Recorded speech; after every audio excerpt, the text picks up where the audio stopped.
وَأَتِمُّوا الْحَجَّ وَالْعُمْرَةَ لِلَّهِ۔ آج سورہ بقرہ کی آیت نمبر 196 کا بیان ہے۔ وَأَتِمُّوا الْحَجَّ وَالْعُمْرَةَ لِلَّهِ، اور پورا کرو حج اور عمرہ اللہ کے لیے، اللہ کی رضا کے لیے۔ حج کو بھی پورا کرو اور عمرے کو بھی پورا کرو اللہ کی رضا کے لیے۔ عرب جو ہیں یہ قدیم زمانے سے حج کیا کرتے تھے۔ عرب کے جو لوگ ہیں، لیکن آہستہ آہستہ آہستہ آہستہ حج جو ہے وہ ان کے نزدیک ایک صرف میلے یا تجارتی سرگرمی بن کر رہ گیا تھا کہ لوگ حج کے ذریعے یہ سمجھتے تھے کہ کسی میلے میں سیر کرنے کے لیے جا رہی ہیں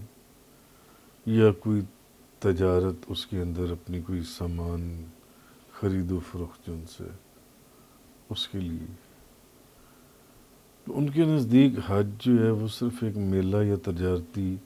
منڈی کی حیثیت سے رہ گیا تھا، اور عبادت کا پہلو جو ہے وہ بالکل ختم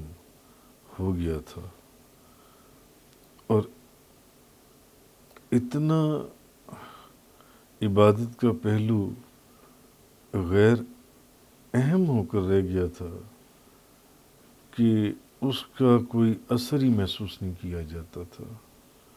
لوگ محسوس بھی نہیں کرتے تھے۔ جیسے کہ آج بھی اکثر میں عرض کرتا ہوں کہ جیسے عمرے کو آپ دیکھ لیں تو عمرہ جو ان سے جو اللہ کے لیے، اللہ کی رضا کے لیے عمرہ کرنے والے یا عبادت کرنے والے لوگ ہیں وہ بہت کم رہ گئے۔ زیادہ تر آج عمرہ جن سے وہ کیا کہہ لیں کہ ایک وہ پکنک کا، وہ ایک میلے کا ہی سما ہے کہ لوگ اپنے بیوی بچوں خاندانوں کے ساتھ جو ان سے سیر کے لیے جاتے ہیں، مگر بہت کم لوگ ہیں جو عبادت کے لیے، اللہ کی رضا کے لیے جاتے ہیں۔ تو لوگ آتے، سیر و تفریح کرتے، سیر و تفریح کر کے چلے جاتے، شاعر جو ہیں وہ اپنے قصیدے سناتے، خطیب جو ہیں وہ اپنے خطبے سناتے اور لوگوں کے دلوں پر اپنا سکہ جماتے اپنے علم کا جن سے، اور چلے جاتے۔ اور چند روز کے لیے تجارت کا بازار جو ہے یہ بہت گرم رہتا، خوب لوگ تجارت کرتے، مال بیچتے، خریدتے، حالانکہ وہ سب جاتے تھے عمرہ یا حج کے لیے۔ تو اللہ تعالیٰ فرماتا ہے کہ حج اور عمرہ کرو، لیکن اللہ تعالیٰ کی عبادت جو ان سی ہے وہ اس کی حج اور عمرہ ایسا کرو کہ وہ اس کی رضا کے لیے ہو، یعنی حج اور عمرے کے جو پورے آداب اور شرائط ہیں ان کے ساتھ، اور اخلاص اور حسن نیت کے ساتھ۔ اس لیے اللہ پاک نے فرمایا وَأَتِمُّوا الْحَجَّ وَالْعُمْرَةَ لِلَّهِ، اور پورا کرو حج اور عمرہ اللہ کی رضا کے لیے۔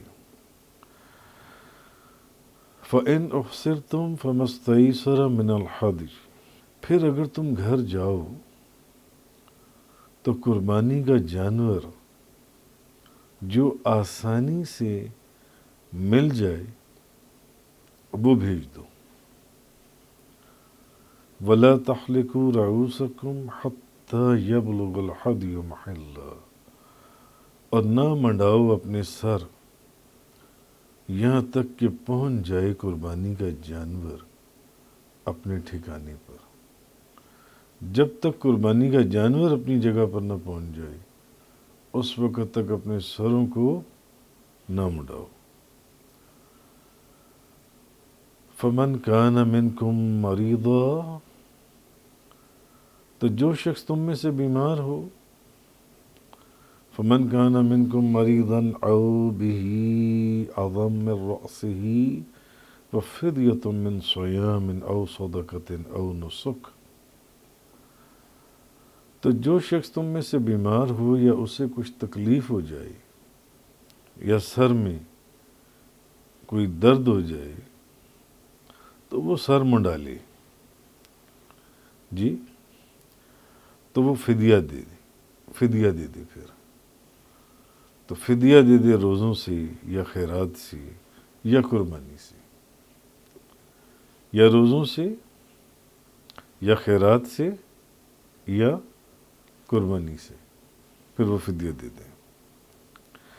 یعنی اگر تم احرام باندھ چکی ہو، اب احرام تو باندھا جا چکا ہے، اور راستے میں تم بیمار ہو گئے یا دشمن نے آگے سے راستہ بند کیا ہوا ہے، آپ نہیں پہنچ سکتے حج کے لیے، احرام آپ باندھ چکے ہو، راستے میں آپ کو پتہ چلا کہ آگے دشمن کی فوج ہے یا دشمن نے راستہ بند کیا ہوا ہے یا دشمن موجود ہیں، کوئی نقصان پہنچا دیں گے، یا آپ بیمار ہو گئے ہو،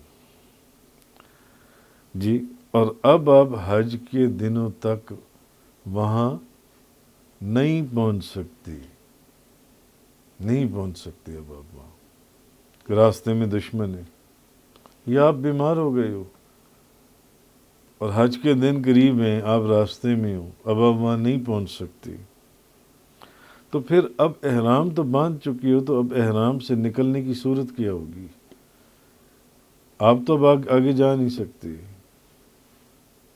یا آپ بیمار ہو، تو اب احرام سے نکلنے کی صورت یہ ہے کہ جو قربانی کا جانور گھر سے ساتھ لے کر آئی ہو وہ کسی کے ہاتھ بھیج دو، تم لے جاؤ قربانی کے جانور، یا اس کی قیمت روانہ کر دو،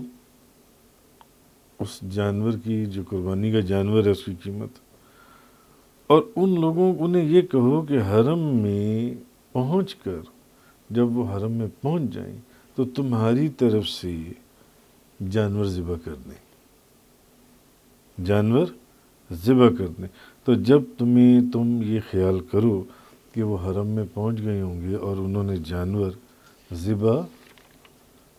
کر دیا ہوگا، تو اب تم سر منڈا کر یا بال کٹوا کر احرام اتار سکتے ہو، احرام کی پابندی میں سے باہر نکل سکتے ہو، اب احرام سے تم آزاد ہو سکتے ہو۔ لیکن آپ جو جانور لے کر آئے ہو قربانی کا،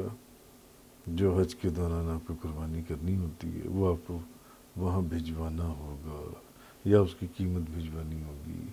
کہ کوئی شخص وہاں جا کر آپ کی طرف سے اس دن اسی وقت جانور ذبح کر دے، تو اب آپ احرام میں سے نکل سکتے ہو جو آپ احرام باندھ چکی ہو۔ لیکن اگر بیماری کی وجہ سے،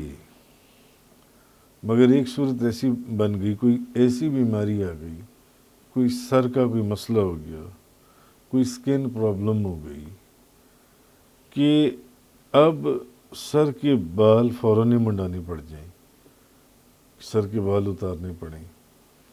تو پھر اب کیا کریں احرام میں سے نکلنے کا؟ قربانی کے دن میں تو بھی کافی دن پڑے ہوئے ہیں، تو پھر اس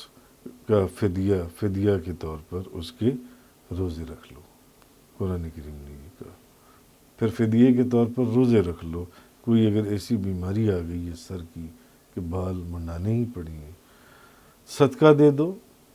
یا پھر جانور ذبح کر دو۔ تو حدیث صحیح سے ثابت ہے کہ 3 روزے رکھو یا 6 مسکینوں کو 2 سیر گندم یا 4 سیر جو دے دو، یا کم از کم بکری ذبح کر دو تو اب حجامت بنوا لو، اپنے سر کے بال کٹوا دو یا اپنا سر منڈا لو، جن سے اب اجازت ہے۔ یہ وہ صورتیں تھیں کہ اگر راستے میں کوئی دشمن ہو یا آپ خود بیمار ہو گئے ہو اور آپ وہاں نہیں پہنچ سکتے تو اب احرام میں سے کیسے نکلو گے؟ تو احرام میں سے نکلنے کا طریقہ جو ہے وہ اللہ پاک نے ارشاد فرمایا، فَإِذَا أَمِنْتُمْ فَمَنْ تَمَتَّعَ بِالْعُمْرَةِ إِلَى الْحَجِّ فَمَا اسْتَيْسَرَ مِنَ الْهَدْيِ۔ اور جب تم امن میں آ جاؤ اور حج سے پہلے مکہ پہنچ جاؤ، اور اگر امن میں ہو یا جب امن میں آ جاؤ اور حج سے پہلے مکہ پہنچ جاؤ تو جو فائدہ اٹھانا چاہے عمرے کا، اگر حج سے پہلے مکہ مکرمہ پہنچ گئی ہو اور عمرے کا بھی فائدہ اٹھانا چاہتی ہو کہ حج سے پہلے میں عمرہ بھی کر لوں، تو جو اسے میسر ہو وہ قربانی دے، فَمَسْتَيْسَرَ مِنَ الْهَدْيِ۔ اب حج کی 3 صورتیں افراد، یعنی حج کے دنوں میں صرف حج کیا، یہ وہ صورت ہے جی کہ صرف جب حج کے دن شروع ہوں گے تب آپ نے حج کیا، اس میں قربانی واجب نہیں ہے، اس میں قربانی واجب نہیں۔ ایک صورت یہ کہ ایک سفر میں آپ نے حج کے دنوں میں پہلے عمرے کا احرام باندھا، حج کے دنوں میں عمرے کا احرام باندھ لیا، طواف اور سعی کے بعد حلق کر کے اس احرام سے آپ فارغ ہو گئے۔ پھر جب حج شروع ہوا، حج کا وقت آیا تو اب حج کا احرام باندھ لیا۔ تو کیونکہ ایک ہی وقت میں 2 عبادتیں جمع کر لیں اور ڈبل فائدہ اٹھا لیا، اس ایک صورت یہ ہے جن سے حج کرنے کی۔ ایک صورت یہ ہے قران، حج قران، کہ ایک ساتھ ہی حج اور عمرے کا احرام باندھا۔ ایک تو صورت وہ تھی کہ جس میں آپ نے صرف حج کیا، دوسری صورت تھی کہ آپ نے پہلے عمرے کا احرام باندھا بعد میں حج کا احرام باندھا، اور تیسری صورت کیا ہے کہ آپ نے ایک ہی احرام باندھا اور ایک ساتھ ہی آپ نے وہ جو احرام باندھا اس میں آپ نے حج کا بھی اور عمرے کا بھی احرام باندھ لیا۔ تو کیونکہ ایک ہی وقت میں 2 یہاں پر بھی، تو پہلے عمرے کے ارکان ادا کیے، لیکن احرام جو ان سے وہ ویسے کا ویسے بدستور رہا، یہاں تک کہ جب حج کے دن شروع ہوئے تو حج کے ارکان ادا کر کے حلق کرایا اور احرام سے فارغ ہو گئے، سر منڈا لیا۔ تو ان دونوں صورتوں میں چونکہ عبادتیں 2 جمع کر لی گئیں، اس لیے اس پر قربانی لازم قرار دے دی گئی۔ لیکن پہلی صورت میں چونکہ صرف حج کے دنوں میں آپ نے حج کیا، اس میں قربانی واجب نہیں ہے، مگر ان دونوں صورتوں میں کہ اگر آپ پہلے عمرے کا احرام باندھیں اور پھر آپ وہ احرام اتار دیں اور پھر آپ حج کا احرام باندھیں، اس صورت میں، اور دوسری صورت کیا ہے کہ آپ عمرے اور حج کا ایک ہی احرام باندھ لیں، ان دونوں صورتوں میں قربانی فرض ہے، واجب ہے آپ کے اوپر، لازم ہے کہ آپ کو قربانی دینی پڑے گی، پھر آپ سر منڈائیں گے، پھر آپ سر جن سے فَمَن لَّمْ يَجِدْ فَصِيَامُ 3 أَيَّامٍ فِي الْحَجِّ و7 إِذَا رَجَعْتُمْ تِلْكَ 10 كَامِلَةٌ ذَلِكَ لِمَن لَّمْ يَكُنْ أَهْلُهُ حَاضِرِ الْمَسْجِدِ الْحَرَامِ وَاتَّقُوا اللَّهَ وَاعْلَمُوا أَنَّ اللَّهَ شَدِيدُ الْعِقَابِ۔ پھر جسے قربانی کی طاقت نہ ہو تو وہ 3 روزے رکھے حج کے وقت، وَالسَّبْعَةٍ إِذَا رَجَعْتُمْ، اور 7 اس وقت جب وہ گھر واپس آ جائے، جو قربانی کی طاقت نہ رکھتا ہو 3 روزے وہاں رکھ لے 7 روزے جب گھر واپس لوٹ آئی، تل کا عشرۃ کاملہ، یہ پورے کتنے روزے ہو گئے؟ 10 روزے ہو گئے۔ ذالک لمن لم یکن اہلہ حاضر المسجد الحرام، یہ رعایت اس کے لیے جس کے گھر والے مسجد کے قریب نہ ہوں۔ اب یہ رعایت کس کے لیے؟ جس کے گھر والے مسجد حرام کے قریب نہ ہوں۔ واتقوا اللہ، اور ڈرا کرو اللہ سے، واعلموا، اور جان لو، ان اللہ، بے شک اللہ، شدید العقاب، سخت سزا دینے والا ہے۔ اللہ تعالیٰ جو ان سے تو اب ایک سفر میں حج اور عمرہ جمع کرنے کی اجازت کن لوگوں کو ہے؟ صرف ان لوگوں کو ہے جو مکہ کے رہنے والے نہیں، ان کو اجازت ہے کہ وہ ایک سفر میں حج اور عمرے کو اکٹھا کر سکتے ہیں۔ بلکہ دور دراز کی مسافتیں طے کر کے آتے ہیں، جو دور سے آتے ہیں، جو مکہ کے رہنے والے نہیں ہیں۔ حج اور عمرہ اکٹھا کرنے کی اجازت کس کو ہے؟ جو مکہ کے رہنے والے نہیں ہیں، جو دور دراز سے سفر کر کے آتے ہیں، ان کو وہ دونوں صورتوں کی اجازت ہے کہ یا تو وہ پہلے عمرے کا احرام باندھیں، بعد میں حج کا احرام باندھیں، دونوں کو علیحدہ علیحدہ احرام کی اس میں سے نکلیں، اور یا دوسری صورت کیا ہے کہ حج کا اور عمرے کا احرام ایک ہی باندھ لیں۔ اور یہ دونوں صورتیں ان لوگوں کے لیے جو لوگ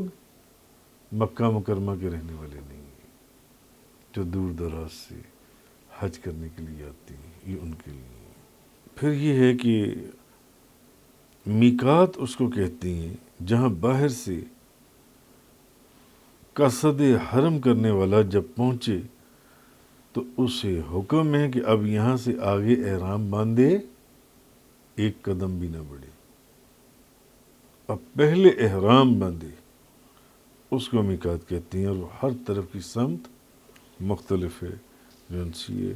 یمن والوں کے لیے علیحدہ سمت ہے، اور نجد والوں کے لیے علیحدہ سمت ہے، شام والوں کے لیے علیحدہ سمت ہے، پاکستان والوں کے لیے علیحدہ سمت ہے۔ تو یہ اللہ تبارک و تعالیٰ نے آیت نمبر 196 کے اندر جو حج کا بیان فرمایا، وَأَتِمُّ الْحَجَّ وَالْعُمْرَةَ لِلَّهِ، اور پورا کرو حج اور عمرہ فقط اور فقط کس کے لیے؟ اللہ کی رضا کے لیے۔ تفسیر قرآن کا یہ لیکچر انگلش میں سننے کے لیے براہ کرم ڈسکرپشن میں موجود لنک پر کلک کریں۔